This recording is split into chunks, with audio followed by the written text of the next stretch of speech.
Hoy es miércoles 1 de julio.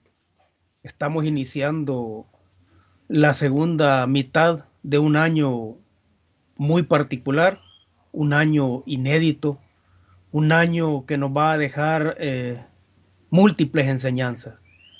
Muchas de ellas van a ser enseñanzas negativas, pero si sabemos sacar el provecho, incluso en las situaciones negativas, podríamos hacer de este año 2020 un año en el cual reiniciemos o tratemos de darle un nuevo rumbo a la sociedad.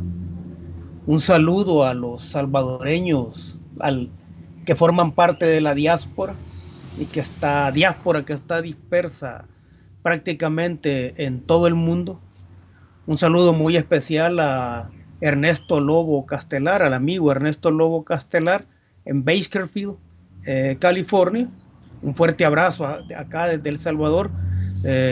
Decirle que siempre estamos pendientes de ello, pendientes de que le vaya bien en su negocio y por supuesto a través del amigo Lobo Castelar, un saludo a la diáspora que suele reunirse con él. Saludo muy especial también a los salvadoreños que dentro del territorio continuamos con la ilusión o la utopía de construir una sociedad más justa, una sociedad menos vulnerable, una sociedad en la cual el respeto a la vida sea la prioridad, no solo escrita, sino que sea la prioridad en la acción política. Vamos a hablar de varias cosas.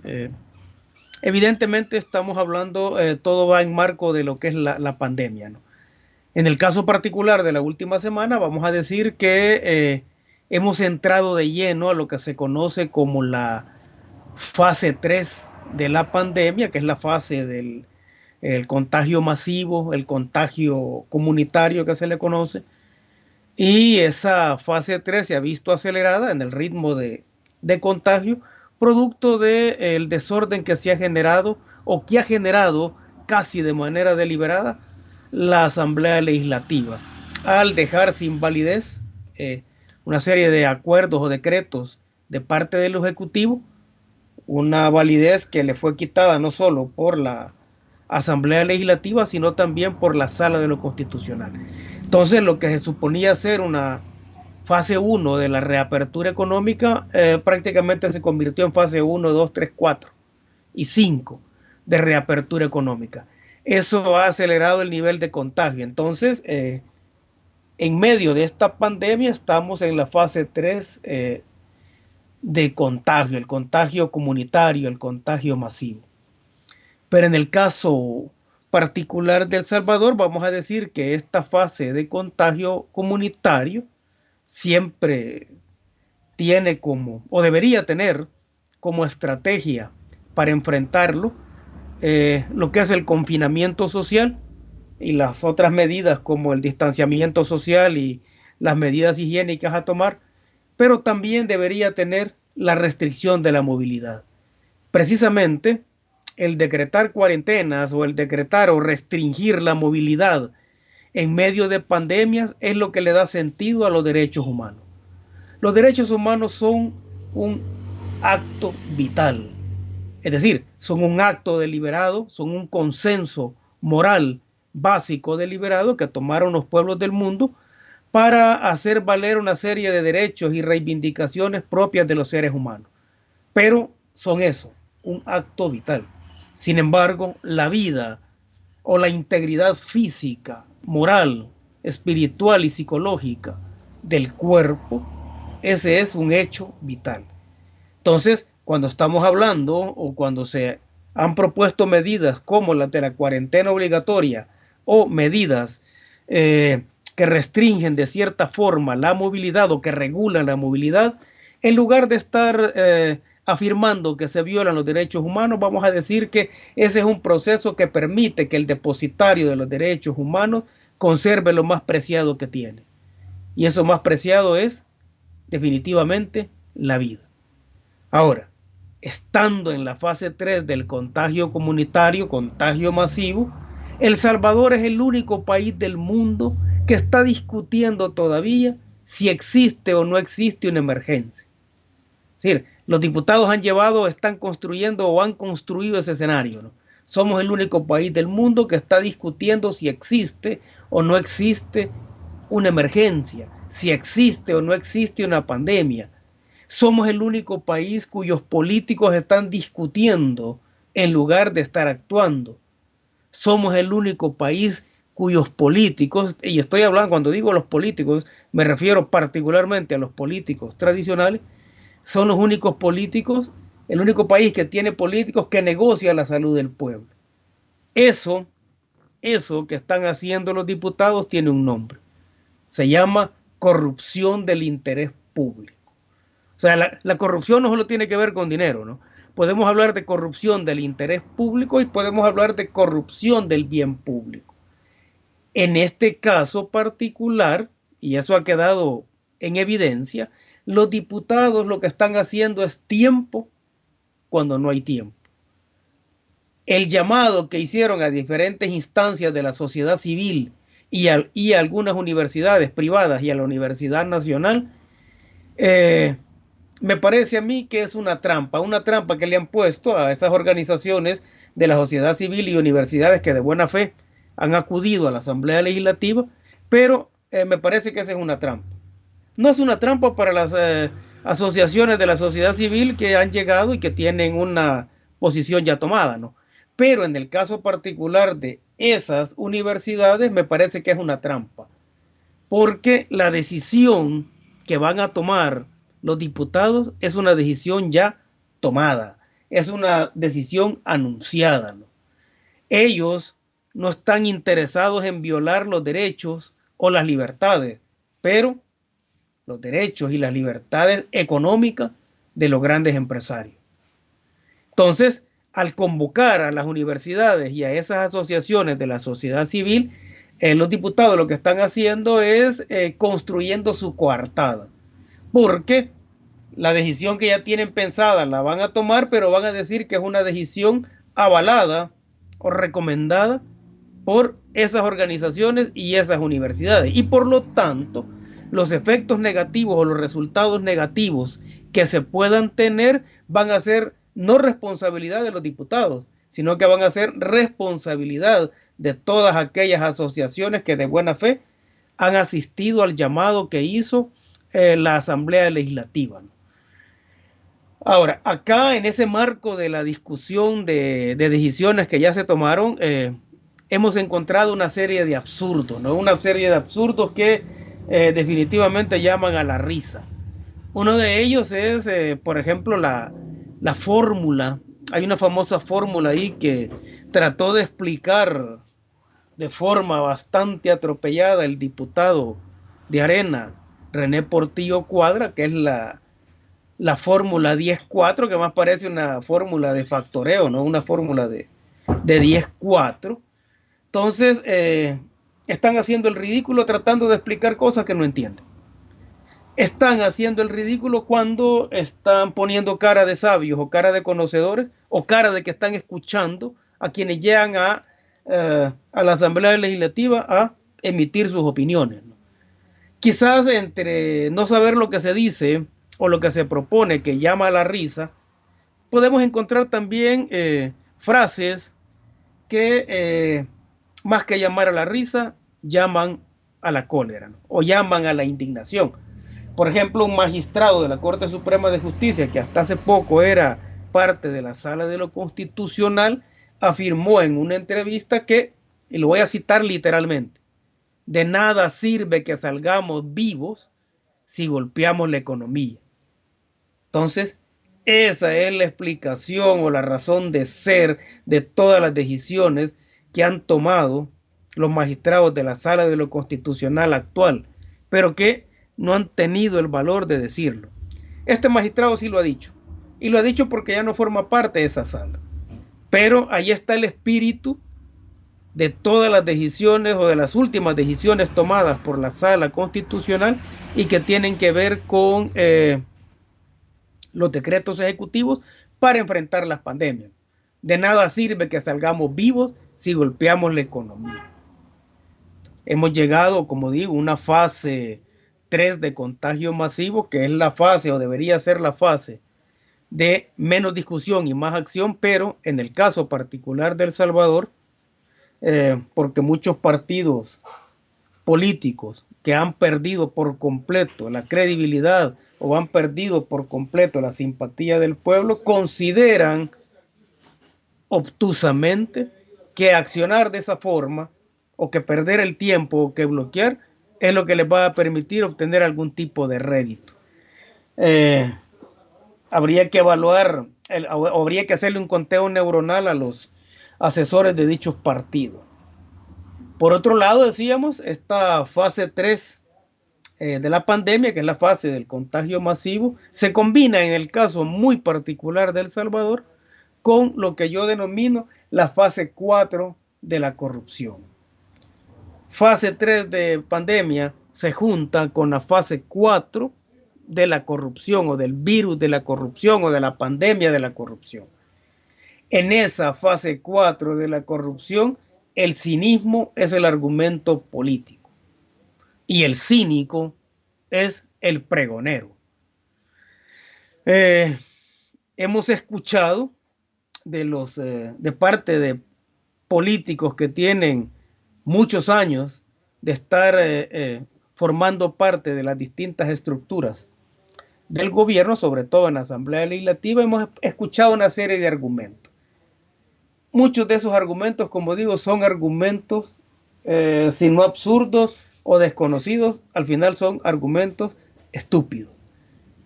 Se está pregonando, por ejemplo, o los que han sido acusados anteriormente de fuertes actos de corrupción, están pidiendo transparencia en el manejo de los fondos.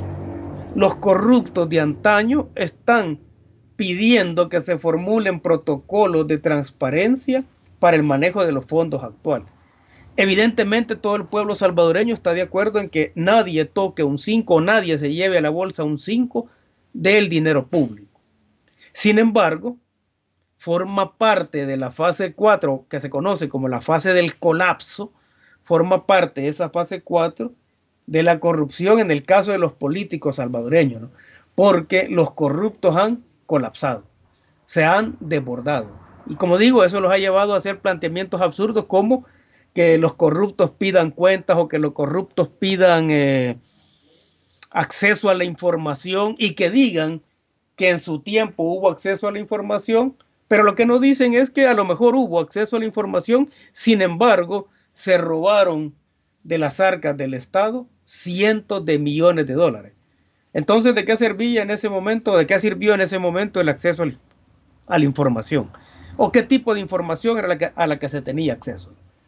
Entonces, como decimos, estamos en la fase 4 de la corrupción. Los corruptos han colapsado. Eso los está llevando a hacer propuestas, como digo, absurdas que rayan en la estupidez. Y se están contradiciendo ellos mismos también con lo que están planteando.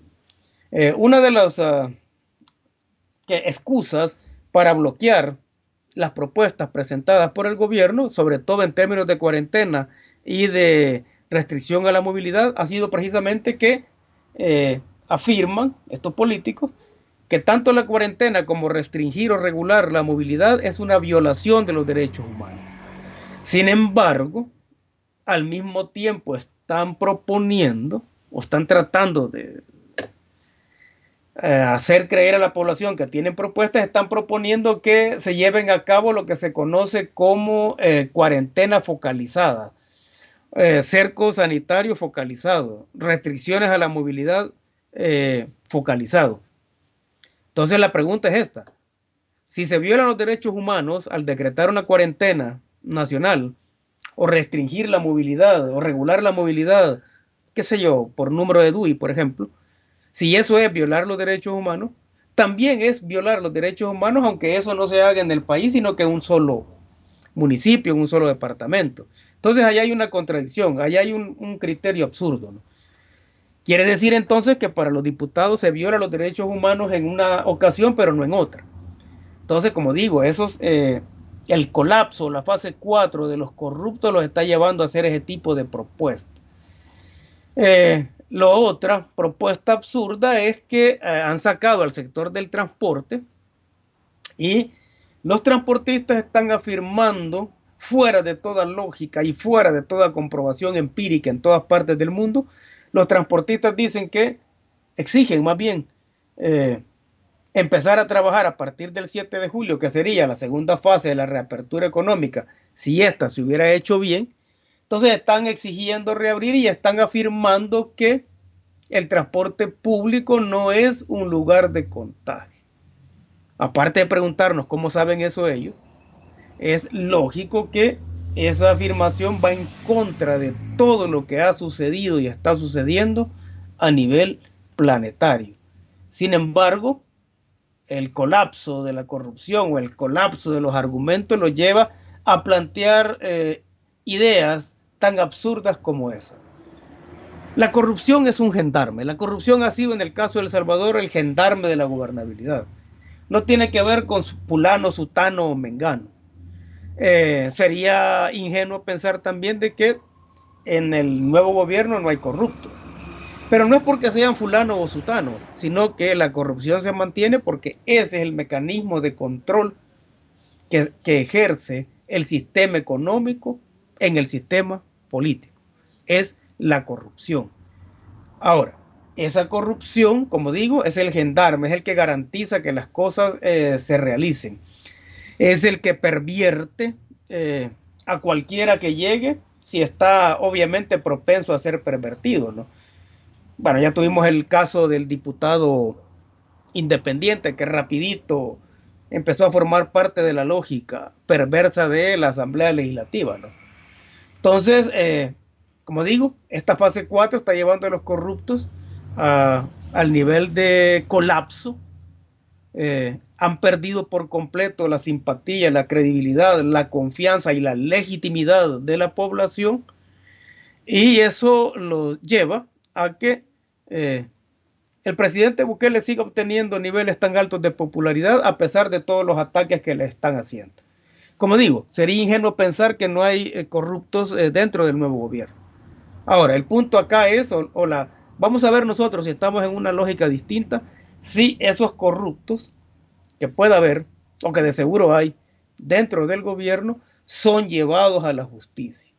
Si eso se hace, significa que estamos transitando a una nueva lógica política.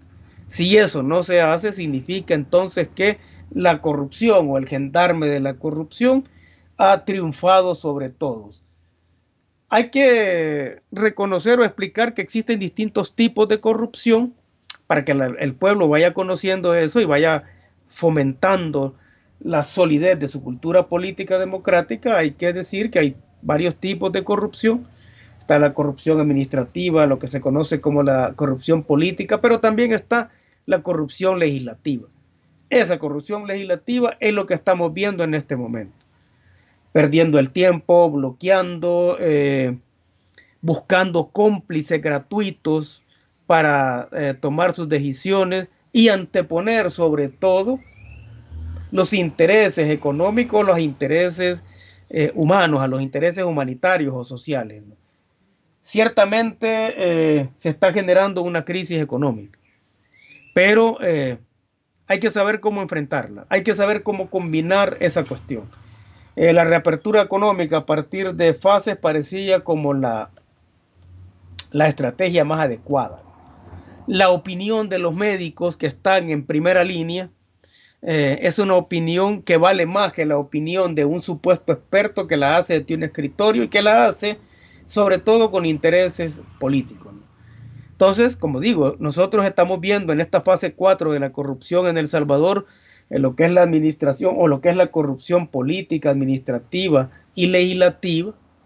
Estamos viendo una serie de ataques que se hacen y que, más que tener un sustento real de lo que sucede, es claramente parte de una estrategia electoral de cara a 2021. Se han usado una serie de calificativos que no han pegado o no le han pegado a la oposición. Esa oposición, en lugar de ponerse a trabajar en reconstruir su tejido social, considera de que su fortaleza va a estar en atacar o en decirle o hacerle creer a la gente, estos son corruptos al igual que nosotros lo éramos. Lo que no entienden es que la gente quedó harta de la corrupción y que el descubrir, si acaso se descubrieran casos de corrupción en el gobierno actual, eso no va a significar en ningún momento que la gente va a decir, ah, pues vamos a confiar de nuevo en ustedes. Esa es la parte, esa es la parte patética, sobre todo cuando ese tipo de opiniones son emitidas por políticos jóvenes que han sido sodomizados por los políticos viejos. Entonces, esperemos que la cordura de alguna forma reine, que la unidad de acción de alguna forma impere en el país y que la fase 3 de la pandemia no nos lleve necesariamente a la fase 4. Esperamos que en eso ayude mucho el nuevo hospital El Salvador. Y esperamos también que la fase 4 de la corrupción en la que estamos se convierta en la fase final de la corrupción en El Salvador. Si no hubiera habido corrupción en los 20 o 30 o 40 años anteriores, con el dinero que se robaron, hubiéramos tenido la capacidad de construir más de 300 hospitales y ponerlos a funcionar, y más de 1000 escuelas totalmente equipadas. Ese es el peso de la corrupción, o ese es el peso que desconocemos de la corrupción, pero que en momentos de crisis como esto, vale la pena sentarse un rato a reflexionar.